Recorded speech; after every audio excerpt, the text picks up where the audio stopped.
Hi, welcome to another video from Dr. Lock. I'm just going to quickly show you how to reset this lock here. This is a Carbine CDL SL8SS. Now you might not have the code, you might be moving in, you might want to do a reset. The lock might be glitchy, who knows. One thing is you've got to use alkaline batteries. Don't use the super heavy duty batteries, they're too powerful. So let's do a reset on this one now. So what you need to do is come on the inside. Normally this switch is up at the 12 o'clock position. We flick it to the 3 o'clock position. Then we remove a battery. Furthest on the left, we hold down the hash, continually hold down the hash button, replace the battery, long beep and 2 short beeps.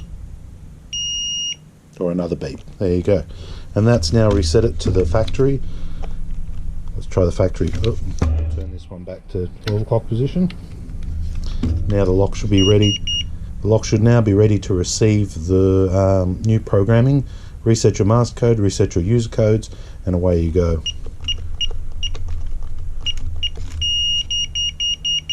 Okay, so it did work, but the batteries are going dead. That's why it's beeping extra, but it did give a green.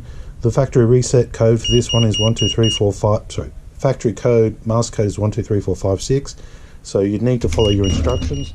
To reset the master code, it's normally hash 123456 hash, then position 10, which is your master code, hash 6 digits for a master code, hash, flick it around, test it, and if that went well, do the same with your user code, which is position 20. So hash master code, hash 20, hash new user code, hash, flick the switch back around again and test it.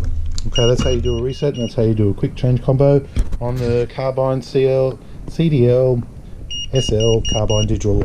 Now, if it makes noises like that, replace the battery, which is on the inside.